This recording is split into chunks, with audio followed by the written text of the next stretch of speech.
Yo, what is going on, guys? Welcome back to the Pride Podcast, episode 382 on the Blue Wire Network. I am your host, Tyler. Joined by my two guys, as always, Mr. Milkamar, Pierre. Boys, how are we feeling? Back in the win column, and more importantly, the Philadelphia Eagles lost the game, too. Boys, how are we feeling? Feeling great, man. Feeling great. After I just saw what Jaden Daniels just did, I'm so happy right now. Obviously, we took care of our business. Washington took care of their business. Now we need Seattle to take care of some business. Malcolm, how you doing, brother? Woo! What's going on, man? Yo, another win, man. I'm excited, man. And then the Philadelphia Eagles took an L just now, so that give us some breathing room. I'm good, man. I'm feeling good right now. Yeah, I mean, I felt good, obviously, after the game. Lions took care of business. Good bounce back victory versus a bad team. They just do what they have to do out there.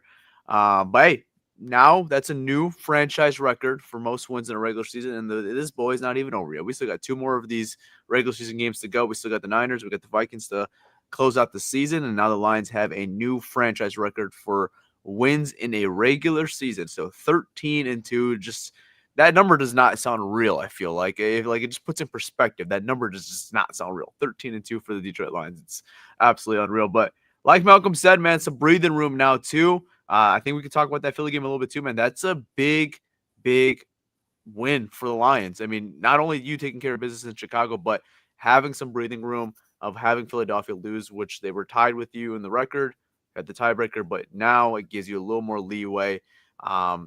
Now you're really just worried about Minnesota now, it really feels like. Philly's not really as much of an issue anymore. It's really just Minnesota's an issue. But let's get into this game. Let's talk about this Lions-Bears game. Pierre, let's start with it.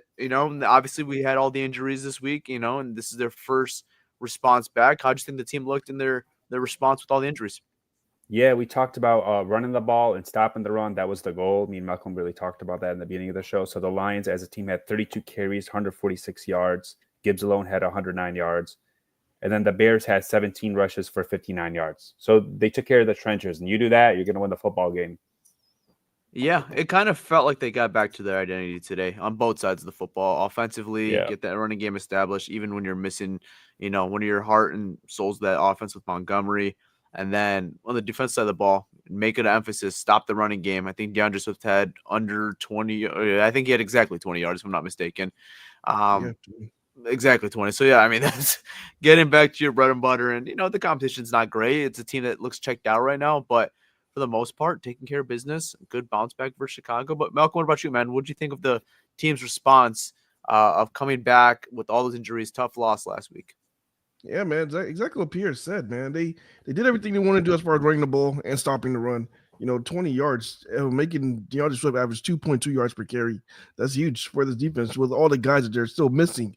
It was good, man. It was a good bounce back game for the Lions. I mean, I'm not sure they really needed to get their confidence back because that team they're just fired up. I mean, you have Dan Campbell to already fire up that team, so I don't believe they ever lost their confidence, and they came in there knowing, hey, we're just gonna bounce back and just get this win, and that's what they did, man. Absolutely, man. And we said it with all the injuries defensively, with losing a lot of the guys. Obviously, we don't have to go through the whole list, but because you guys all know by now. But with losing all the guys, and we said the offense kind of needs to take over this team. This has to be the offense's game, and that's exactly what they did, man. Jared Goff absolutely had another baller game again today. And then how about Jameson Williams, man? Jameson Williams having an absolute day today with that 82-yard bomb. That was freaking exciting. And then, like you said, man, getting a running game going with Jahmyr Gibbs. Me and Peter talked about it earlier in the week. We were curious to see how they were going to handle this running back room. Obviously, we knew Gibbs was going to be the lead back. No idea what's going on with Pierce Cameron, but whatever. We knew Gibbs was going to be the lead back, but I was curious to see how they would work in these other backs, guys like Craig Reynolds, Jamar Jefferson, and even Sion Vaki. I don't know if Pierce right now, so I'll ask you, Malcolm. How do you think the running back usage was today?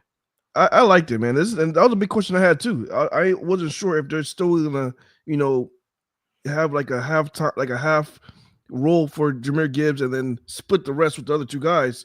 But it looked like Jahmyr Gibbs is getting the full load and they're just sprinkling these guys in when he's tired and he's rest. And it showed today it worked. I mean, Jahmyr Gibbs was on fire today.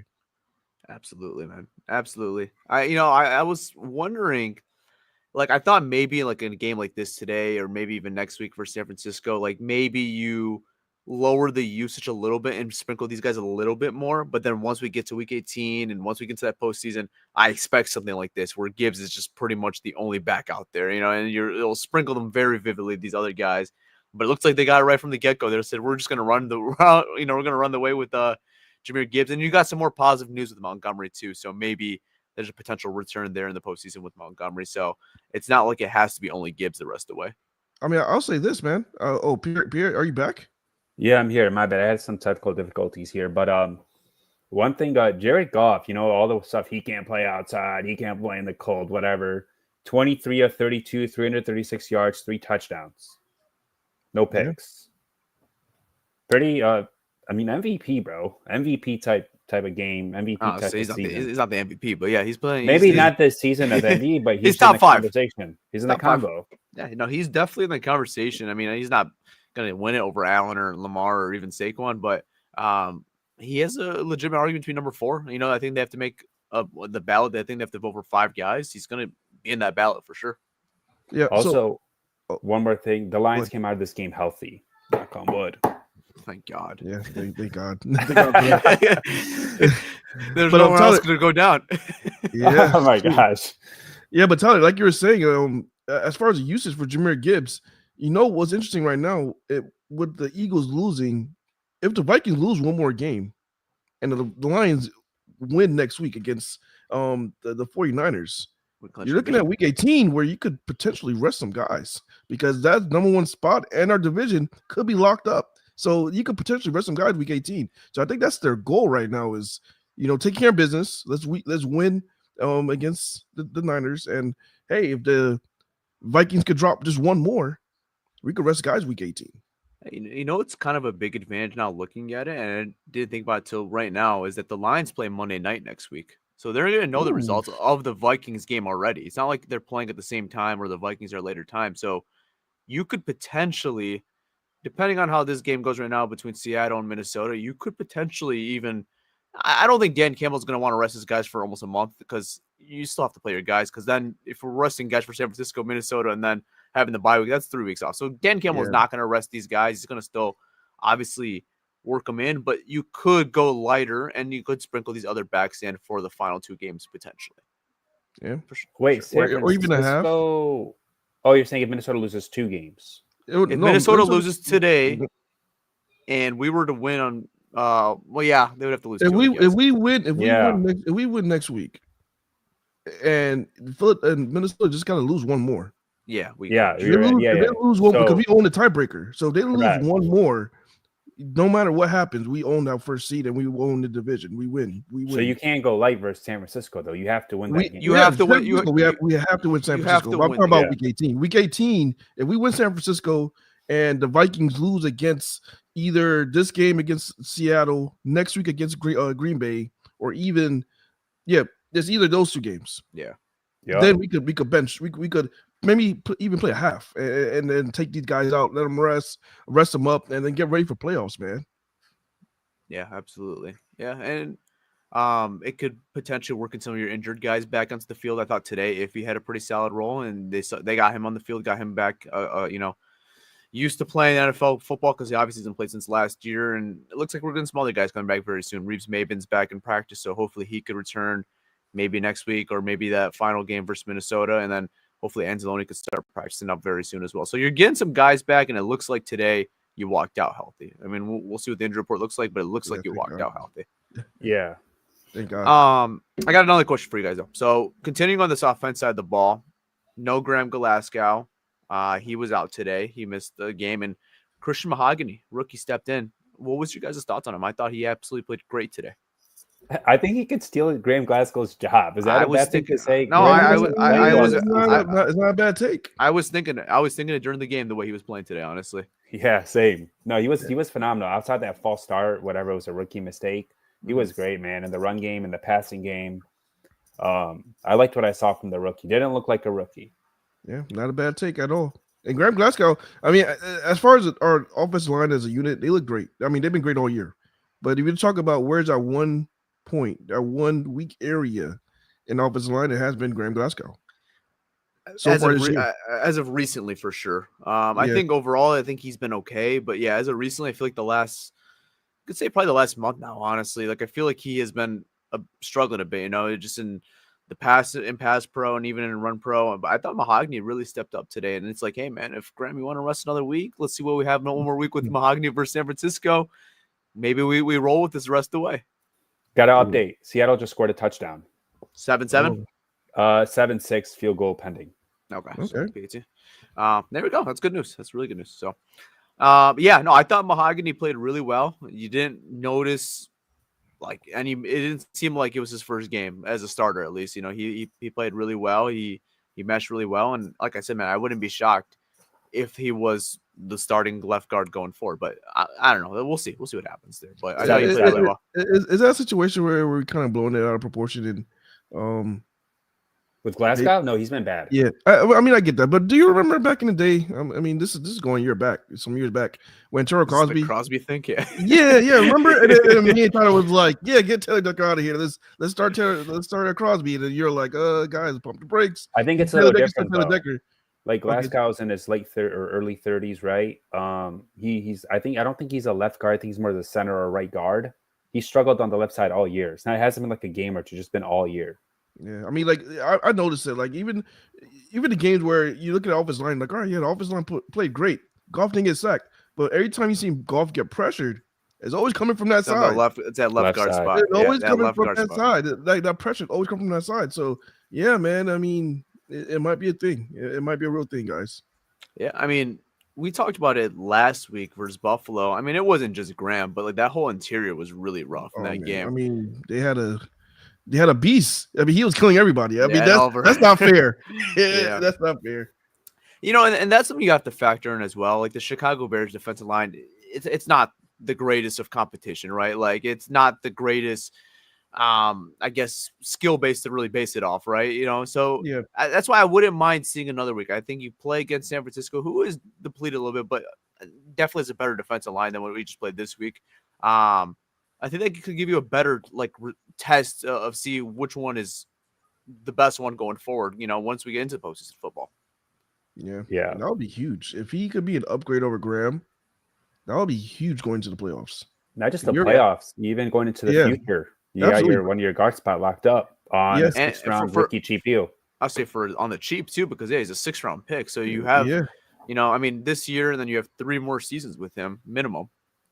But you talk about how huge that is as far as making the strength of your team even stronger heading into the postseason. Yeah, it's certainly the best offensive line in football, and now you're adding a potential better player at left guard this late into the season. Yeah, it would be crazy. Wow. But like you said, I don't want to blow it out of proportion. It was one game. It's the Chicago Bears. It's not a great defensive line, but I think there is something there with Mahogany. He impressed me today a lot. I think there's something there.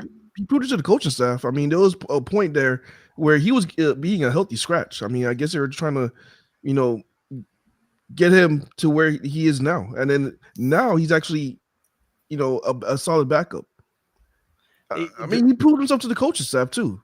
Yeah, the story is unbelievable, honestly, because, obviously he missed all of training camp because he had the illness, the non-football illness. I don't know exactly the whole details on that, but, he had to miss a lot of football, missed all of camp pretty much, misses all the preseason, misses like the first month and a half of the season, comes back later in the season. Like you said, healthy scratch for a little bit, which makes sense because the guy just hasn't played NFL football ever and had no camp to really get used to. He's only had practice time. Comes in a couple months after starting an NFL game, looks like there's 0 issues with them. That's a very, very impressive story. So shout out to Christian Mahogany, man. That was really sweet. Factoring the whole story, where he got drafted, just a really cool story, man. I'm happy for him, man. He balled out. I think he's one of those late round gems that Brad Holmes always end up finding. One of those Rodrigos or something like that. Yeah, we saw with Malcolm Rodrigo, and I think it's gonna be another story. This is gonna be another one. I like it, man. I mean, this is a guy. I don't want to keep going. Here's a guy. Here's a guy. But this is a guy that he was supposed to go early in drafts. Like, some people thought this guy was a late day 2 pick, maybe an early day 3 pick. People were shocked the way he was falling. And I think it was some medical history or some injuries, whatever it was. But you're right, man. I mean, where they got him, and it's looking like, man, like, how do they get this guy so late? It's one game. I'm not trying to blow out of proportion, but it's a good start. Good start to his NFL career, man. Yo, don't lie. And this has had nothing to do with this. When you said here's a guy, I thought you were reference Patrick Mahomes at one point. I thought you were about to reference Patrick Mahomes. But no, go ahead, man. Yeah.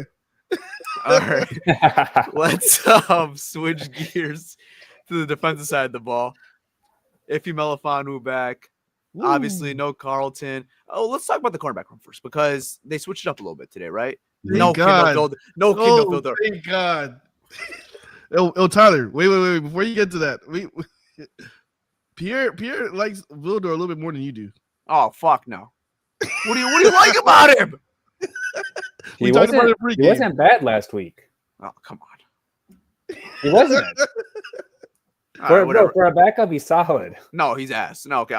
The staff observed that and they said we're not playing him. Thank God. No, the staff did smartly. They played their best players. Yes, that's what I'm saying. This guy should not be out there. He should not be out there. Oh, God. Whatever. Kindle Vildor was on the bench. I didn't see a single snap of him. I'm good. But curious, how did you guys think the new cornerback situation go? So for people that don't know, they obviously had Arnold on one side. That's been normal. But then moving to Meek Robinson, who's been a nickel corner all season long, they move him to the outside, first start in the Detroit Lions uniform on the outside. And then the Swiss Army knife, who was our nickel corner last year, Brian Branch, slides back into the nickel. And then the safety position, Kirby Joseph stays where he's been playing all year. But then now you add Ife Melifonwu back. What do you guys think of the whole defensive back situation today? Yeah, I think it was kind of expected. Getting Ife back, like if Ife was going to play. We talked about this on our pregame, on our we did on our show that we did. It was expected, bro, because you want your best DBs on the field. And one thing I'll say with the DBs, just Keenan Allen is known as a Lions killer. Every time we play this guy, doesn't matter who he's with, he always destroys the Lions. Yeah. I mean, he's one of the most underrated receivers ever in the NFL. He is. It's phenomenal. I liked what I saw with Arnold outside of that double move where he got gashed on. Meek Robinson I thought played well, not forced a fumble. If he had one play, that same play with Arnold, looks like he was a step too late kind of on that play as well. But other than that, I think the DBs played well. Branch was all over the field making plays also. They played well, man. I liked what I saw from the corners. I love having Iffy back, man. He's such a dual threat. Like when he blitzes too, man, I love it. He's so freaking fast, and he can get in that backfield really fast. I mean, we saw it a couple weeks ago. We had Jamal Adams. I thought that was like the only thing he's kind of good at. I think Iffy's just a way better version of that, of a guy who can get in that backfield so quick, and he's pretty good in coverage as well. He does it all. So, hey, getting him back and obviously missing all that time, I thought it was a good debut, his season debut for Iffy today. So happy to get him back, and especially part of this crucial run. But what about you, Malcolm? What did you see out of these DBs today and how they lined it up today? You know what, man? I enjoyed it. I liked it. I mean, they looked good. I wouldn't say it's an upgrade to what they had before because they're still missing Carlton Davis. But this is something that is sustainable. That if they have this cornerback room, this is something that will be solid for the playoff run and beyond. So I don't mind this. This is good. This is way better than having your boy out there, Kindle Vildor.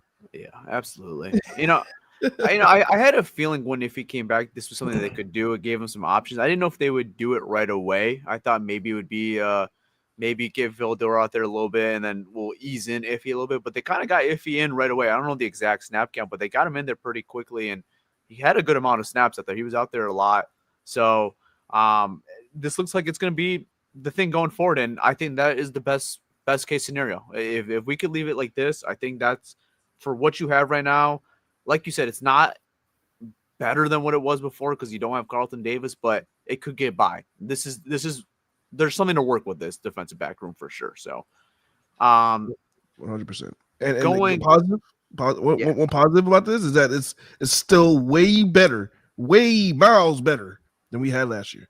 Absolutely. Because we had Kindle Vildor out there. And last year going to the postseason, the playoffs game, we had absolutely nobody. So this is a way better situation. So another thing just came up with the Vikings and Seattle game. Vikings were strip sacked on their 24. The Seattle has it on their own, or Minnesota's 12 right now, I think. 12. Nice. Okay. That's big. Come on, Seattle. Do us a favor. No, wait, never mind. Seattle has it on their own 12. They punted it. They didn't rule it a fumble. He was down. Okay, well, Seattle go score. Do us a favor. All right. Yep. Continue with this defense, but going into the linebacking core, they switched it up a little bit today. Obviously, Jack Campbell getting 100% of the snaps. That's been the normal all year. Today, we saw a lot more Ben Neiman, though. Quan Alexander, a healthy scratch. What'd you guys see out of Neiman? And do you guys think – I mean, they're getting some linebackers back hopefully very soon, but I thought Neiman was okay in the role that they threw him in there today. It was a little less, more depth. They kind of just rolled out Campbell and Neiman all game, it felt like. Yeah, I was happy Jamal Adams wasn't elevated. It's your boy, Pierre. I was happy I didn't see a lot of Zeke Turner. Look, I think Neiman right now is probably your best option, and he had some plays where it wasn't the best. You know, that one play where Caleb kind of shook him out of his shoes. That was funny. Yeah. It's what you have right now. You just roll with what you got. You got Campbell. It's like Campbell and friends at linebacker room. Yeah, Campbell and friends. That sounds like a band. Sounds like it sounds like a shit sitcom or something like that. Campbell like and friends. What do you want me to say? Just like a terrible sitcom. Fine. Campbell and the Bros. Is that better? That sounds even worse. I like Campbell and the friends more now. I appreciate Campbell and the friends after Campbell and the Bros. Okay, there we go. But yeah, you know, something that they've been doing the last couple of weeks since Anzalone's really gone out, it's like they've been doing a lot of linebacker rotations, and I feel like today was they went back to the roots a little bit. It's like we're gonna just stick with two linebackers the rest of the game, and yeah, they mixed in some of their other guys a little bit, like Zeke Turner and David Long, and I saw Anthony Pittman out there a little bit as well. But for the most part, Campbell, Neiman were your starting linebackers. And I feel like once you start to get your guys back, like I feel like that's what they're gonna go back to. You know, once you get Anzalone back, I don't think there's gonna be much of Zeke Turner's or Ben Neiman's or David Long's on the field as much. It's going to be two linebackers, and it kind of felt like Aaron Glenn went back to his roots a little bit. And I think it was a good thing not seeing Quan Alexander, because Quan Alexander's been a little rough since being a Detroit line. Jamal Adams too. With it back, I don't want to see Jamal anymore. So don't ever bring him on the roster. They had a bad. I know they had a bad week last week, but were they bad the week before? Like, were they terrible? That terrible? The Packers game where he let that one big play up where it was just complete miscommunication. I don't know if you remember that play with that was Quan. And then Jamal got burned by, I think, Watson, I believe, in that Packers game. Yeah, Quan never he's always struggled in coverage. Yeah. There's a reason why he was on a practice squad. He just looks old now. Roster. Bro, he's washed, bro. Yeah, he just looks old. He doesn't look like he's Jamal Adams, Quan Alexander are washed. The reason why they came here, they know the system a little bit. It is what it is. You know, like you don't have to learn the system that much. You know it. So whatever. Damn. Yeah. I'm expecting Jalen Reeves maybe to be back soon. Like probably like he could be back next week. Who knows? Hopefully. That'd be huge. And then then if you can have him and Campbell start until I'm talking about for next week. If you have him and Campbell start until Anzalone could come back, that'll be huge for the Lions as well. Yeah, 100%, man. Yeah, Reeves Maben would be.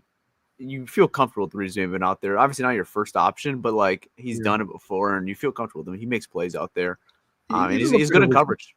Yeah, and he's upgrade over Neiman. So yeah, I mean Neiman's he wasn't bad, but he wasn't. He's definitely an upgrade though. Yeah, Neiman's definitely doing his job. Yeah, and then just continue with the defense front four. What'd you guys think of the front four? They had a tough time getting Caleb down a little bit. I would say good with the run defense. The pass rush needs somewhere out, but they just don't have people, bro. Like it's hard. You got to blitz more, I guess. I don't know. It's just hard to generate pressure right now. I was fine with it. I think the Bears came into this game, and if you notice, Caleb Williams was getting the ball out quicker than he normally does. Yeah. It was like some plays, it was like one read, balls out of his hand. So doesn't matter who we had out there. I don't think we were going to like get that much pressure on him, just based on him getting rid of the ball so quick. But there are the plays that he held onto the ball, we still weren't able to get to him, and he was able to make guys miss and play backyard football and run around like a madman. So I mean, I don't know, man. I it wasn't too bad. It wasn't too bad. Right. The most annoying part about the defense today was where they were forcing good situations. You know, third and medium, third and longs, fourth and longs, but every single time, and it's not a great sign, but every single time it felt like Caleb Williams was going to pick it up, and it felt like it was Keenan Allen every single time, or there was the one Roma Dunze play as well. But like that was the big problem. Is like they'll get him in good situations, but they just were not able to get off the field as much as they should have. I mean, I don't know. Like it's just like the 3rd and long, 4th and long. They have to get pressure on the quarterback and get him off the field, and that's something the Lions struggled with a little bit today. Yeah. So that's something they have to correct, obviously, going forward because, that's big. When you get into 3rd and longs, 4th and longs, you got to get off the field, man. You get the offense back on and not extend the drive. So that was an issue for the Lions defense. And that's, I feel like, where the Bears got pretty much all their success was. It felt like every time it was on 3rd down, like 1st and 2nd down, they weren't doing anything. You completely took the running game out. But once you got into those 3rd and mediums, 3rd and longs is when they start to do some, take advantage a little bit. Yeah, man. That's what I saw. Yeah. All right. You guys got anything else to add on this defense, or should we get into the baller and oopsie doopsie? We could get in the baller and oopsie doopsie. Let's go. Right. There you go, Pierre. Pierre, you got your award back. You got 3 ballers of the week. Pierre, yes. Oh, man. I got to go with the 2 Bama boys and Jared Goff. Jameson, that Jared Goff throw to JMO, that's like the first time I've seen him like not underthrown, not overthrown, like perfect. That was nice to see. You see what he threw against when he was in the Bills? Huh? Yeah, well, the JMO dropped in. There's a holding. Oh, yeah. Yeah, this was more press. I'm just saying in general. This was you talk about a complete execution, crispy, everything. Yeah. Because that ball last week, that was beautiful. That was probably his best throw. I think that was probably Goff's best throw, ever. No, you got to go back to that vintage Rams Vikings game. Yeah, you know what I'm talking about. That Thursday night vintage Jared Goff, man. That game, I think every NFL fan knows that game. No, Jared Goff had 2 legendary games with the Rams. He had that one. The one versus the Chiefs on Monday Night Football. The Chiefs, he has one with the Chiefs, and then that I think it was that NFC Championship. We played the Vikings. They played the Vikings. That was just a Thursday night game. That was a Thursday night game? That's what I'm talking about. Yeah, that vintage Goff game. He was making every throw that game. Yes, that Thursday night game. Yeah. The Viking game. Yeah, he was unbelievable that game. I'm just saying, bro, that throw to JMO, that's the best I've seen him completed execution-wise. Those 2 guys, even last week, they didn't complete the pass, but you can see their chemistry is like it's there, like it's fully there. There's no underthrows, there's no overthrows. It's like it's finally there. They kind of figured each other out, which is nice to see. Yeah, Goff figured that I would just throw as far as I can and then just let him go get it. Yeah, that guy's fast. He'll catch it. And then Jahmyr Gibbs, 23 carries, 109 yards, 4 catches, 45 yards, had a tud, and then Jameson Williams, 5 catches, 143 yards, touchdown. Those guys are the 3 ballers. It's easy. Yeah, I mean, there's really no argument there. Another great game for Amon-Ra St. Brown, man. Just dude is so freaking consistent, and the broadcast mentioned it, dude. It's like you can't take a guy like that for granted, man. The guy, he just does everything for this team. What do they call him? The Binky? That's what Dan Campbell refers to him now. That's the new nickname. He's just consistent. He's the Binky of the offense now. Who the fuck thought Dan Campbell would ever use the word Binky? I never would ever guess. Dan Campbell even know what a Binky means. So yeah. That was crazy, but Amon-Ra St. Brown, man. I know like he doesn't get the praise because the stat line it's good, but it's nothing like spectacular. But just another Amon-Ra St. Brown game for him, man. Just really good, consistent, man, like always. Yeah, one thing about Gibbs too, I want to mention there was that one play they gave to St. Brown was on a 3rd down, and then Gibbs like made 2 crucial blocks on that play. Yeah. Also, shout out to Ben Johnson. What was that fake play, man? That trick play to Sam Laporta was unreal. Ben is a sicko, bro. He was so bored in that game, and then like a couple plays later, he does that little end around at JMO, where like the ball's getting tossed between a few guys. He's feeding. He's like an addict. He just needs trick plays. He goes, I can't go game without a trick play. Even when he doesn't need to do it, his bag is so deep. He doesn't care. He doesn't care who the competition is. I'm gonna run a trick play every single game. He's unbelievable. Hey guys, check this out. Right now, Jameson Williams has 890 yards. He's 110 yards away from us having 2,000-yard receivers. He missed 2 games. 2 games with suspension as well. Yeah. But what I'm trying to say is we might have 2,000-yard receivers on this roster right now. Hey, that was the preseason expectation. I mean, not necessarily 1,000 yards, but bigger workload for Jameson Williams, and we want to see more games like this. And not even just the big boom games out of Jameson where he has, the crazy 82-yard play, but just be more consistent, be more involved in the offense, not just 3-4 targets a game. I want JMO to be a 7 to 8 target guy a game, and they have done that with him, and that's a good sign, man. He's really developing, and like you said, him and Goff are getting that chemistry knocked down, and it's a beautiful sight. It's a beautiful sight. Yeah, man. And what's even crazier is that, if Monty didn't go down, I think he was on track to get 1,000 yards. So he was on track to have 2,000-yard receivers and 2,000-yard running backs. I think Monty had a crazy number. He's at 765 right now. Yeah. His Vegas over/under was 765 on the dot and a half. So 765. Yeah, that was crazy, man. That's crazy. All right. Oopsie doopsie of the week. Oh, man, who do I go with the oopsie doopsie of the week? Oh, you got to pick something because last week you didn't pick nobody. I picked someone last week. That was the Packers. Oh, never mind. Yeah, that was the Packers game. I think it was. Was it the Packers game? I think it was the Packers game. Yeah. Okay. Yeah, because I gave it to Tucker Kraft. I got one. Why don't you give it to Thomas Brown for kicking the field goal for no reason? Yeah, that was interesting because they were down 20 and then he makes it 17. That didn't really make much sense there because it's still a 3-score game. There you go. That's an interim coach if you've ever seen one. Yeah, Thomas Brown. Yeah. That's a good one, Pierre. I like that one. I'll go with Thomas Brown. Yeah, that one didn't make any sense at all. You cut the lead from 20 to 17. It's like it doesn't do anything, and your offense was moving and they were doing well on those 3rd and 4th down situations, and you're right there in the red zone and kick a 30-yard chip shot to lower the lead to 17. Yeah, that was a weird one for sure. So I don't know if it changes the game that much, but I'll give it to that's a good one. I'll give it to Thomas Brown. Sure. There you go. All right. That was pretty bad. Yeah, it was a weird decision for sure. Weird decision. Okay. That is going to be a wrap to this episode. Hope you guys all enjoyed. Go throw your Seahawks jersey on, Seahawks cap on, and let's go cheer on for the Hawks right now. And I don't know about those Seahawks stuff on, but I'll cheer for them.